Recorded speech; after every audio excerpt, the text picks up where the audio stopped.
Good morning, good evening, good night. Whatever time you're joining, I want to tell you thank you. And on this episode, it's a special episode that's going to be kind of just dealing with the COVID virus, something that, we're all being touched by. It's almost like if you haven't been touched, just give it some time, it will occur.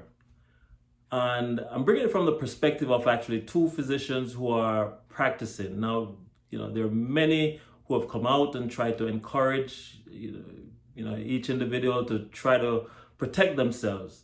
And so you're going to hear from some local physicians here, St. Lucie County and also Indian River. Myself, as you know, Dwight Dawkins Family Practice. And I have with me Dr. Oteni Hamilton, one of the hospitalists at one of the local hospitals here. And so to start out, I just kind of want to, introduce the reason why we're doing this. There's a time when Dr. Oteni called me and just, asking, what can he do differently or how can he, change the mindset, because he's on the front line and he's having to take care of patients, many, if not most, who have refused to take the vaccine. And you as a physician, you're kind of caught in between wanting to blame the person for the condition that they're in, with the same responsibility, of course, where we have to also try to offer healing. And then also with the limitations of resources, sometimes you have to move necessary equipment from one person who is requiring it to somebody who may require it more. So there are a lot of ethical things and dilemma that we, come in contact with. But first, I'm just going to start off by asking Dr. Oteni Hamilton, what is he currently seeing in the hospital? And, it's kind of just a freelance, so feel free when you see it online. You could always ask questions, and we will be happy to respond to them. So you're hearing it from hopefully two folks who you can see tangible, who you can trust. And, that's one of the reasons why we're coming out in this fashion, just to encourage you that, listen, let's do what we can and work together so that we can get over COVID. So Dr. Oteni, tell me, what are you seeing currently in the hospital setting where you are? Well, Dr. Dawkins, first of all, thanks for having me and allowing me to use your platform to help to educate the folks about what's going on. As Dr. Dawkins indicated, I'm a hospitalist physician and I work at a local hospital. And what we've been seeing is quite troubling, to say the least. We're having a lot of patients come in. Obviously, when they come to the hospital, at that point, they realize that they're in trouble. Either they're short of breath or, they continue to feel very ill and are unable to take anything in and sustain any nutrients. And when we see them, we assess them. Oftentimes they're what we call hypoxic, meaning that their oxygen level is much lower than typical. They often have pneumonia and they just feel very ill.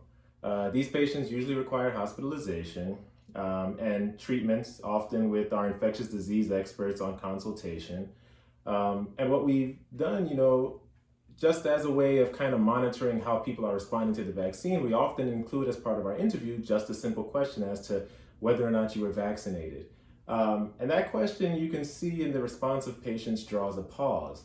9 out of 10 times the answer is no, the person was not vaccinated. But more so, you see how they immediately understand why somebody would have recommended that they take the vaccine in the first place. It's almost as if they immediately regret that. And oftentimes you note that they'll ask you if they can receive the vaccine in the hospital when they're acutely ill, which unfortunately is impossible. So what we're seeing is 9 out of 10 patients, 90% or more of the patients who are hospitalized, and those who are in the ICU on ventilators are mostly unvaccinated. By chance, every once in a while, we do have a patient who did have the vaccine who comes in pretty ill. The only people that we've seen actually come off the ventilators for the most part, or those come out of the ICU though, are those who were vaccinated. So it's still heavily weighed to the benefit of those who are vaccinated to give them added protection against this virus and give us the best chance of surviving and getting past this thing. Got you.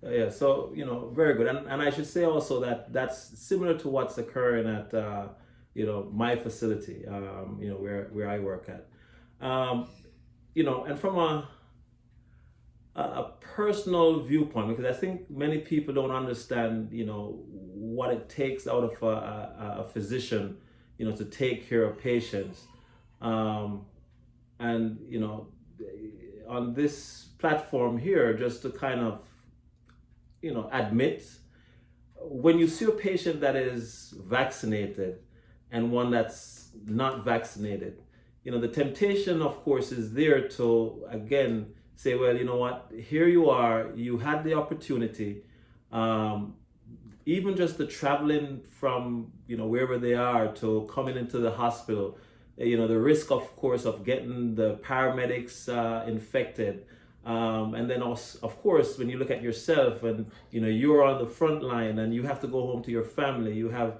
children and a wife who they didn't necessarily sign up for getting sick and possibly dying from the vaccine.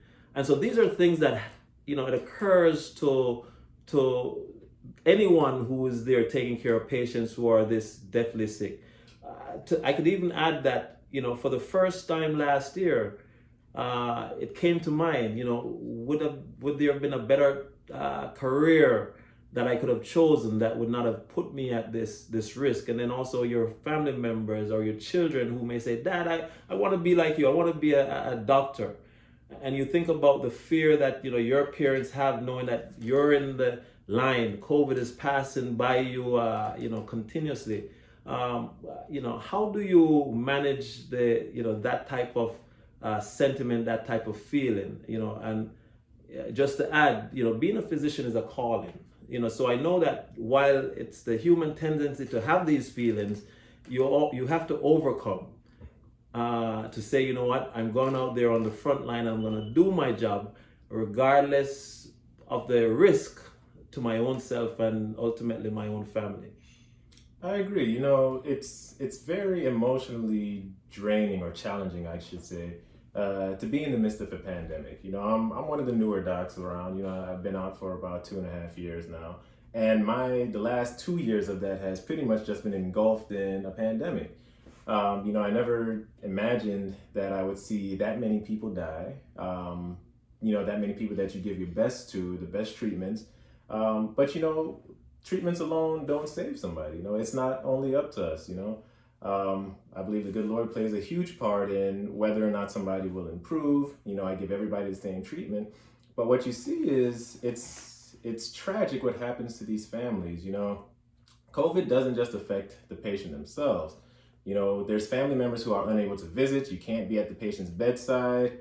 I have family members standing at the garage downstairs, looking up at the windows, hoping Granny will be able to look down and see them waving. Things like that, they tug at your heartstrings. You never imagined that would happen. And to see people realize just how sick they are and inform them that I will likely need to intubate you. You will likely end up in the ICU. You are becoming very sick and you may get worse before you get better. It is pretty draining, but as you said, it is a calling and it's something that we signed up for. But we have to realize that as physicians, we are human, and we are putting ourselves and our families at risk, oftentimes by the data that could have been prevented. So that's often where we struggle a little to understand the psyche of the patients that we're dealing with. The data in the study showed that the vaccines are initially 95% effective at preventing serious illness requiring hospitalization and any death. That number has dropped a little bit with this Delta variant, down in the 80s now. But again, the end goal of hospitalizations and death is still very effective. And, we're seeing a lot of people do very well with that. And as you mentioned, the drop in the efficacy of the vaccine, for the folks listening in, one of the easy way to understand that is simply this. If you give any bug the opportunity of longevity or continuing, it is going to get resistant to whatever you put at it. And so if everyone had gotten the vaccine, for instance, when it was first offered, you find that you'd have been able to basically wipe it out with one shot. But because everybody didn't get the vaccine, and so you still have it jumping around, it has the opportunity to have mutation, to change certain of its characteristics, and thus become resistant to whatever you're giving it. That's how, for instance, we don't hear about it anymore, but there's a time when people were concerned about MRSA, MRSA. They're like, I got MRSA, or the C. diff, the diarrhea bug. Now you don't hear about that, but that's how they become resistant, because you're not basically, trying to overcome it by wiping it out initially. And so that's where we are. And the thing that we're seeing, of course, is how very contagious this condition is. You made a statement about, folks down in the garage looking up at grandma. And the reality is that, grandma more than likely was not the culprit to cause that condition. Grandma was home, minding her business, making sure that she was safe and secure. But you know what happens? You have the grandkids and you have the kids. Everyone has a certain amount of people that they allow to come into their bubble. They call it that. While I'll be masked up and I'll be very, secure as far as not allowing everyone to come within my personal space, my children, my parent, my cousin, it's difficult for me to say, listen, stay away, don't come 6 feet. And so that's how grandma gets infected. And so the unfortunate thing is that, of course, while the kids and some of the young people, may not have the severe reaction as grandma would, when you bring it to her, you're fine and she gets it. Now, the caveat to that is most of the grandparents have gotten the vaccinations. So in the hospital now, you're not seeing grandma as much. Not anymore. You're seeing the younger ones. And there's a time when folks used to say, all the preconditions or the comorbid problems.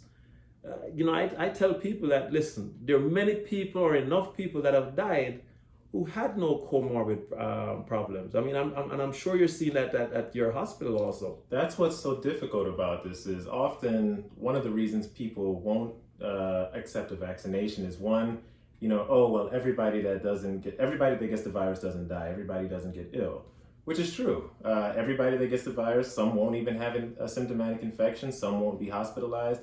But it's getting harder and harder to predetermine who fits into the category of that, who will become very ill. Because as Dr. Dawkins said, particularly with this Delta variant, we're seeing young people with no medical problems just drop. They're becoming very ill. As opposed to the prior round with the initial variant, it was mostly the elderly population. And at that time, it was obvious. They had multiple comorbidities. They had diabetes. They were overweight. But the dynamic has changed a bit, and again, that's something we all ought to be cognizant of. Yeah. Something also, and we're going to try to touch on it a little bit here. You're religious, and so am I. And you find that there are many religious folks who have joined hand with, the anti-vaxxers, for whatever reason, political reasons, to say, well, they don't want the vaccine, or the vaccine is being forced upon them. Some say, well, the vaccine is the mark of the beast. For the viewers out there, if you turn to Revelation, because not everybody that views, of course, are going to necessarily have a grasp on what the Bible says on certain things. But Revelation, when it talks about the beast in Revelation 13, you won't be able to buy nor sell except you have a mark. There are many people who say, because of the vaccine and the passport that's being required for certain things, that's now the mark. But the interesting thing is that this virus doesn't separate people who claim to have strong faith or be very religious versus the one who is just out there, claiming no religion and no belief in anything. It gets everyone. And, certain examples, for instance, as you look on the news, every so often you hear, you have this talk show host who was against vaccine, and certainly he died. Even today is September the 3rd, I heard of a minister who, faithful, who wouldn't take the vaccine, and he's now dead. People say, well, the vaccine kills, and some people say, oh, in 5 years you're going to grow horns or you're going to die. What do you say to them? Even if the vaccine kills in 5 years, what's happening to them now with COVID? Exactly. It just does not make any sense. And then from a spiritual standpoint, for those who know the Advent religion, you will remember that the health message is the right arm of the gospel. We've always promoted that. We have institutions such as the Advent Health in many of the different states. The number one cause of death over the past year to year and a half has been COVID. I mean, there's no question. And this is not just here in the United States, this is worldwide. So how can I tell you to eat healthy and to make sure you're exercising and getting good sunlight and fresh air, good nutrition? How can I tell you that as far as what you need to live healthy and not tell you how to prevent getting the virus? And right now, when you look at what the options are, prevention has always been said is better than cure. Exactly. With prevention, you stand the best chance. And so my responsibility first and foremost is to promote prevention. In the hospital, tell me with all the treatments that you are, just name some of the treatments that are available and what's being tried. You hear news of stuff like ivermectin and what are some of the stuff you do when you do the initial assessment in the hospital on the patient? So when patients are admitted, particularly if their oxygen concentration is low, we'll give them something like a steroid to help with the inflammation. There's a huge reaction that happens in the lungs once the virus starts to damage the tissues. Steroids can help with that. There's also a drug that the infectious disease doctors are able to administer. It's an antiviral known as remdesivir, initially used to treat hepatitis C and things like that. But with this emergency use authorization, just like the vaccines initially, it's something that we have in our tool belt to try and help patients to get over the hump and start to improve. Now, is that the medication that's being promoted by the governor of Florida? So that is one. The governor of Florida is also promoting the pooled immunoglobulins, the antibodies that patients can go to a center and get. And essentially what that is essentially what we were trying to have you do on your own with the vaccine. You make immunoglobulins and antibodies to try to fight the virus. In this case, once you're ill, preferably in the mild to minimal illness, you would go and they would inject you with a big dose of antibodies to try and minimize the effects of the virus.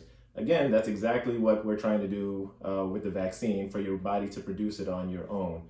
But Dr. Dawkins touched on something, particularly when it comes to faith, and I just wanted to clarify. Is there any lack of faith in receiving the vaccine? We understand it's not the mark of the beast, but are persons exhibiting a lack of faith by trusting in medical science? Are they rejecting God or healing? So that's a good question, and actually just today I was speaking with a minister friend of mine, and he'll probably watch this also. And, I asked the question to him. I said, during the time when, there's a story in the Bible where, the Israelites were being affected by snakes, and it was told to Moses that, he wanted to make a statue of a snake, and those who look up would be healed. And what I'm seeing and what I would characterize some of the actions of our people is that they were probably people who were there who were bitten and for whatever reason refused to look up to be healed, and they died. Now, I will say that I don't believe that folks who refuse from taking the vaccine and die from it has lost out on their soul salvation because of not doing it. And I don't know how those who refuse to look at the snake, what was their mindset. But I see a comparison, because here it is, you have the vaccine that you're told that, listen, look up, take the vaccine, and live.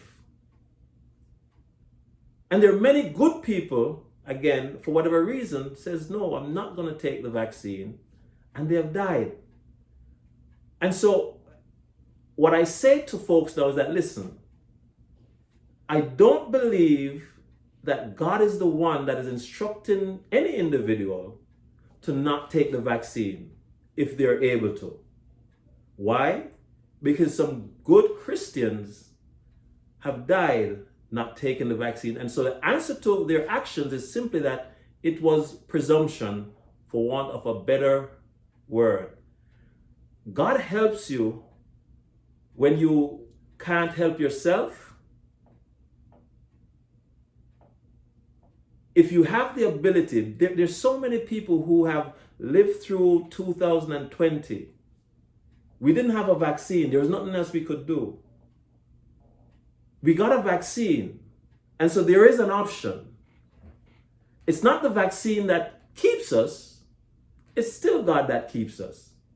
But there's a statement that says, you know what? God causes rain to shine, to fall on the just, on the unjust. So even the ones who are not a believer, because they have made a step to take the vaccine, they are protected. But the ones who are believers who refuse to take the vaccine, God has allowed many of them to go to rest. Again, I don't think it has a final event on their, their soul salvation, but I do see that it completed their ministry untimely. When I hear ministers are dying, and the other thing that I should say about this is, if you decide that you're not going to take the vaccine, don't promote it to other people. The devil hears you, and he makes a spectacle out of you. Because how can I go to people and says, well, you know what?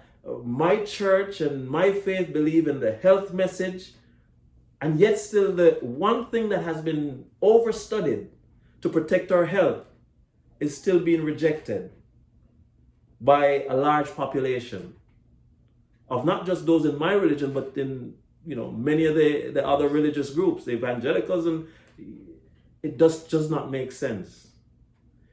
The folks are fighting. This is something that came to me. There are folks fighting and says, you know what, I don't want to take the vaccine. It's my body. I don't want to wear the mask. It's my mask. And it's so funny because there are people who are promoting and says, I have the right. It's my body. And they're on one side when it comes down to the vaccine. But then when they hear the person on the other side saying, you know what, I should be able to do what I want to do with my body, and especially when it comes to those who still consider abortion their right, they use the same exact verbiage. It's my body and I should be able to do what I want with my body. But the reality for Christians is that, listen, it's not your body. Your body should be the temple of God, and you should do whatever it is to preserve your body. Whatever you eat, whatever you drink, it says do it all to the glory of God. And so obviously by the end result of, people dying who are faithful, it simply means that, God was not in their decision to not take the vaccine. Now, if you take the vaccine, and as I stated earlier, there are people who take the vaccine and they have died. But at that point, you can say, listen, God, I did everything that I could. Yes. There's nothing else that I could not do. The instructions came and I did it. It's up to you, Lord, to keep me. I have no regrets. That should be the mindset. For those who are in ministry, for those who have influence, be very careful of how you tout where you are, because the interesting thing with this disease, and you can add to it, is that, some people seem to linger, and some people, I mean, they're gone like this. And again, there's no way to tell who is who, Correct. The ones that you thought would be strong and, overcome it, obviously, some of them have, gone to rest. So it's definitely a trying time we're in. Yeah. And I've seen it. I've seen, as you said, I had a father who, 70 something years old, up in age. He survived. He got the vaccine. His daughter, who was much younger, it's his daughter, got it, and she died.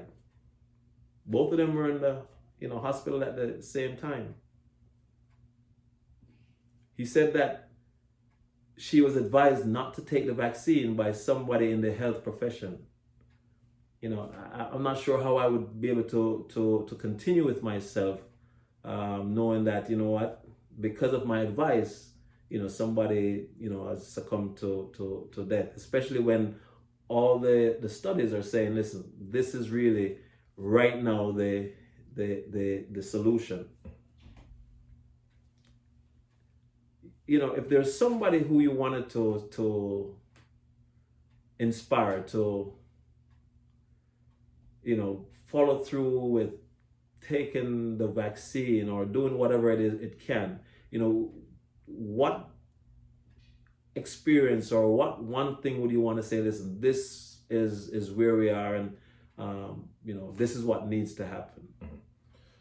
As physicians, not only are we healers, the hands of God, but we are also teachers. And this time that we live in, where information is so accessible. Anybody can go on the internet and write anything they want and post it. And just as easily, anybody can go and find whatever they want on the internet to support their view. We're doing our best to try and address each of these issues one at a time. But they're numerous, they're endless. Whatever somebody presents to me, if I can present them truthful, factual, data supported, respected evidence, just as well the next day they can come back with another thing. So it's a struggle, but daily what I do is I just try to keep informing and educating. Eventually, it's you. Every tub has to sit on their own bottom. At the end of the day, you're going to have to make that decision. But we're going to give you the best information we can because we love our patients, genuinely. We don't go into this for any other reason but to see people get well. And it's hurtful to see people not only dying, because dying is a part of life, but seemingly unnecessary dying. So what I would like to say is, we're at a point in the pandemic where, again, the choice is yours. The data is strong, and it supports that vaccination will help you, one, remain out of the hospital, and two, if you do end up in the hospital, your chance of dying is significantly less than those who are unvaccinated. Data and practical evidence at this point shows that 9 out of 10 persons in the hospital are those who are unvaccinated. Contrary to the popular belief of some, the people who are in the hospital beds that are taking them up are not vaccinated patients. So again, it's not the people suffering from some rare side effect of the vaccine that are taking up hospital beds, but rather those who never received it. I also would like to point out to our communities of ethnic variation, minority groups in particular, we hear you. Tuskegee and other health disparities are real. These things occurred, and there's some legitimacy there. But that being said, this is not the case in this particular instance. You, at your own free will, can get up and go to any physician you choose, any pharmacy you choose, at the time of your choosing to get vaccinated. So, the whole conspiracy about, well, they're going to put something in it, or it's just for the minority groups that it's going to target, you yourself can outwit that by just going wherever you want, whenever you want, and getting it. Obviously, they aren't going to be able to target you that way. It's also true that we need to be cognizant that as minority groups, we do poorer in general. You know, we have less access to healthcare, we have poorer outcomes, we already have more comorbidities, high blood pressure, diabetes, obesity, and genetics. Do your part so that you can have a leg up on that, to give yourself the best chance. And the most powerful thing, I think, is just think of your family. Again, I pointed this out before. When you die, for you, that's it. You know, you're no longer, you don't think, you don't feel, you're not concerned about what's going on behind you. But the people who we have to call, the people who we have to console, the people who leave the hospital with their lives essentially shattered, you know, there's regret in their eyes as well. Oftentimes because they know, man, what if I would have tried? As Dr. Dawkins said, you know, if you had done everything you could and you passed away, well, you know, there's nothing left to do. There was nothing left to do. But always in the back of your mind, there'll be a lingering thought, what if they would have just been vaccinated? Okay, don't let that be you. Stay safe, stay healthy, ask questions. We're more than willing to dialogue with you. You know, I can't fight conspiracy, but I will dialogue. I'll point you to the evidence. I'll give you resources so that you can do your own research. But again, ask questions and make a good decision. Yeah, you know, and you mentioned that, and it's very good, and I think that actually is, you know, poignant. There are many groups, of course, minority groups who are very suspicious, and of course the Tuskegee, you know, those who are of American descent, they'll understand that, and you know that keeps them skeptic. But you have folks, you know, that are of Haitian descent and of Jamaican descent who they just, you know, for whatever reason, you know, refuse to. They're very skeptic. Even though when we were in Jamaica, when you look at our arms, we all have evidence of previous vaccinations. The interesting thing with those countries, you know, is that there is almost no way out of the situation other than vaccination or herd immunity. You know, right now when you look at what's going on in Jamaica, and I've seen some clips of folks who are, you know, attempting to get treatment for the COVID. They're in, you know, rooms where, you know, everybody is there and they pretty much have to treat themselves. I mean, they still end up going to the hospital when the hospital don't have anything to offer. You know, no IV fluids, short on oxygen. There's definitely no respirator. And yet still there's such a strong sentiment. You know, you have famous people, you know, coming out saying, we're not going to take it. It's you know, it's a way to kill off people. Now, how stupid does that sound? If I wanted to kill off people, I would just say, yo, let COVID run its path, because definitely COVID is doing a much better job at killing people than the vaccine. And so when I see some of these things and I hear some of the sentiments, I'm like, you know what? Just let Buju Banton go and sing at the hospital, I love you, in his deep baritone or whatever voice he is, and watch the death of people. If you have nothing else to offer, then you might as well keep silent. You know, we've been trying all the bush, the herb, the fever grass, the this, the that. And listen, it's fine, take it. You know, whatever can build your immune system, take it. But don't dissuade people from doing what has been studied and what is showing success. Again, if there was a desire to curb the population, then something like this would be perfect. You just let it run its course. But you find that, as stated, that you can find information online for anything that you want, for any position that you want to take. You have to start thinking for yourself, thinking for your family. I've heard stories where, you know, husbands or wives have had to sneak out to get the vaccination because, you know, the spouse shares a different sentiment. Well, you know what? Do what you need to do to protect yourself. At this point, you know, COVID has no racism, it has no schisms. And so, you know, my advice is simply, if you haven't gotten in contact with COVID yet, keep waiting. It will come. the best way to protect yourself is to try to get a jump start, give your immune system a boost so that when it does come, you're ready, and it's a possibility that you might see your way through. Today, I want to thank Dr. Tenny Hamilton for being here with me. Thanks for having me. Again, you will see this online, and please, you could comment questions. I know you've offered to answer questions so many times, and the unfortunate thing is that I know that many people don't take you up on that offer. I've never seen so many people have become virologists and pharmacists and herbalists as I've seen within the last year and a half. And the reality is that, if I ask you what is all the product that's used to make aspirin, you're going to tell me no.